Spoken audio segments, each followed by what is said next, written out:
Hello to awesome people out there. I'm Chris and I make bookish content on this channel. If you're also fond of books, make sure you subscribe this channel and follow my videos. And I'm back with another tag video. I've done enough of book tag videos previously and this is another one in the list. The other day I watched Sneha Kalmat making this video on her channel and I really loved that video, and after that she informed me that she forgot to tag me and said, Chris, it would be nice if you do it also. And I also somehow caught my interest on these questions and I just can't wait to get started with these questions. So let's just start with the video. So the name of this book tag is Frustrating Book Tag. I think it is because the questions in this tag are little uncomfortable and make you feel frustrated. I think that's why that named this tag like this. So let's see what happens. So the first question: name a book you predicted would be 5-star but wasn't.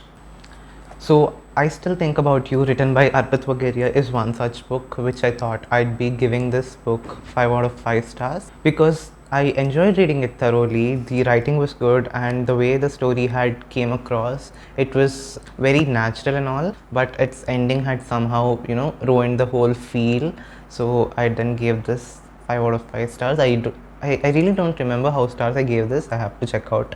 So this is one such book. Question 2. What book had a great beginning but an ending that let you down? So there's a duology written by Durjoy Datta, The Boy Who Loved and The Boy with a Broken Heart, which I reviewed very recently. So I really loved the first book and I thought the second will be great because the first part had this great ending. I loved it much. The ending of the first book actually makes someone to love the book, and I thought the second part would be also same, with same essence and with same energy and all, but the ending had actually ruined the whole duology. The ending of the first part was hilarious and the second part's ending is actually bizarre. So when I started reading the second part, I thought this would also actually would make a good read, but it didn't. It actually disappointed me. I really hated the ending in the second part of the duology. But other than that ending, the whole duology is so beautiful, so crisp and so subtle, and it has written in a beautiful way. But ending is the one such thing that ruins everything in the book, in the duology actually. So the question 3, do you have a book with pretty cover but an ugly spine? I do have a book which has the pretty book cover but has an ugly spine. It's none other than my favorite, The Fault in Our Stars. Previously I borrowed Ben's book and read it and returned it, and then I wanted a copy for myself. Then I bought the old copy of The Fault in Our Stars in the SR Nagar book market.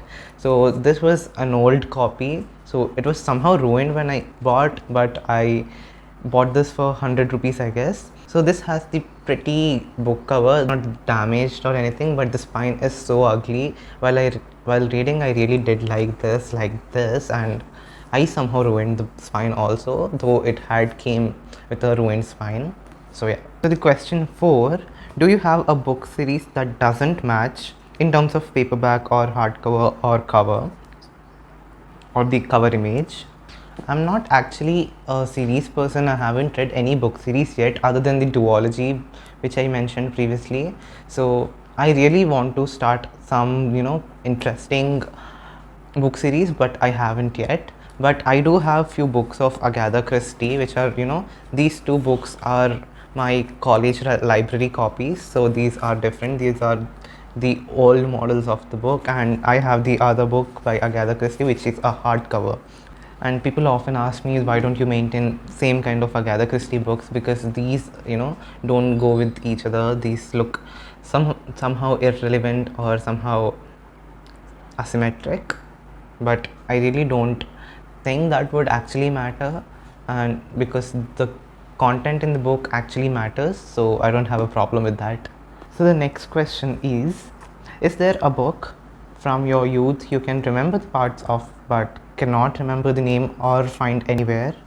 So I don't really have such kind of books because I have started reading books like from past 1 year, so I didn't had to get into such kind of situation, and I think being in that kind of situation actually sucks. So I'm glad there's no such book for me which I read so long ago and don't remember the name or the names of the characters, but still remember the situations, because it really eats up our minds, but we can't do anything. So that kind of situations would really sucks, I guess. Are there any books you are certain you have read but cannot remember anything about?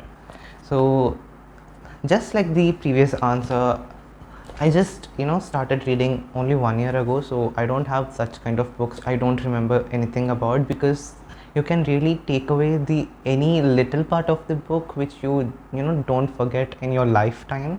So you may forget the characters names, you may forget the book name, but some magic of the book would really travel with you along the time. So however, I started reading since past 1 year, so I don't have such kind of books which I don't remember anything about, but it would happen in future.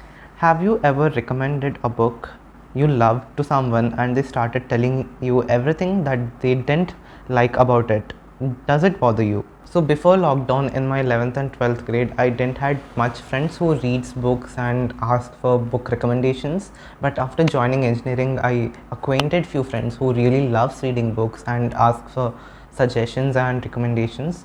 So whenever I suggest a book to a friend or a person, I don't really expect them to love as much I love the book, because we as people have different perspectives and different choices and different tastes. So it's not necessary for a book to be liked by each and every one. The book I love would be hated by someone else. So I really respect their feelings, I really respect others' opinions. Once I suggested my friend to read this book named One Indian Girl by Chetan Bhagat.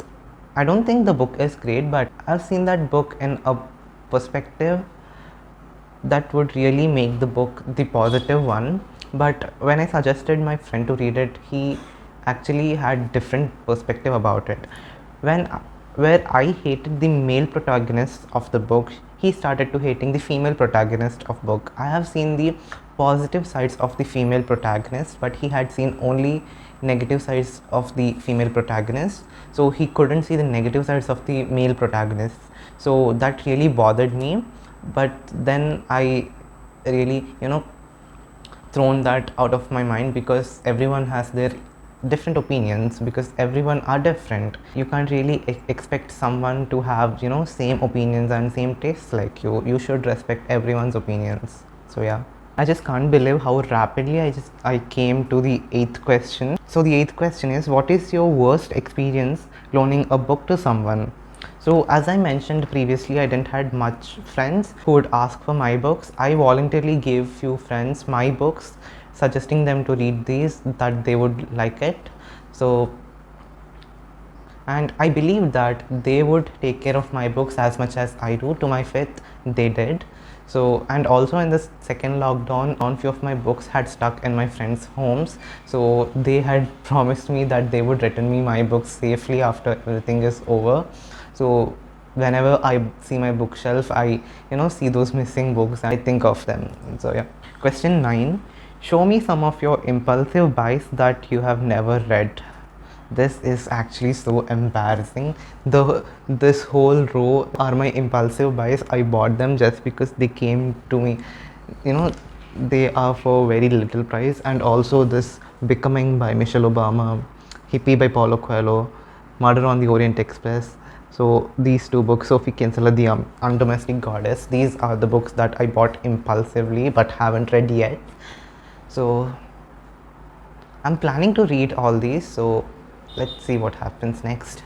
So this is the last question in the tag, and this is so embarrassing. Question 10. How many unread books are on your bookshelf? So I haven't count how many books I haven't read from my bookshelf, so I'm gonna do in front of you right now. This I read half through, so I'm not considering it. 1, read this, read this, read this, read this, read this. I read this halfway. So I'm just gonna consider this one too, because I dumped reading this book. This is An Abundance of Catchings by John Green. So 1 and 2.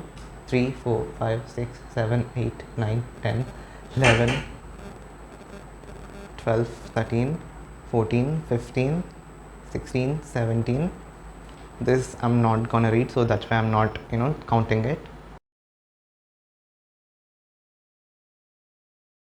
These all are the books that I'm not gonna read, so I'm not considering reading these.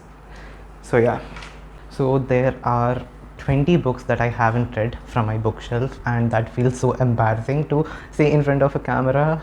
So that was that, and I hope you all enjoyed watching this video as much I did doing it. And thanks a lot, Sneha, for letting me know this kind of tag exists. It was pretty much fun doing it.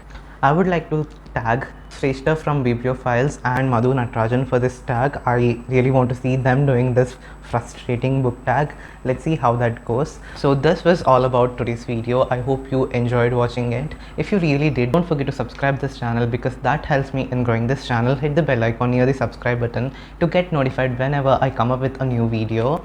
Like this video and share this with your friends, and tell me your views and your opinions in the comment section, and I will see you all in my next video. Until then, bye bye.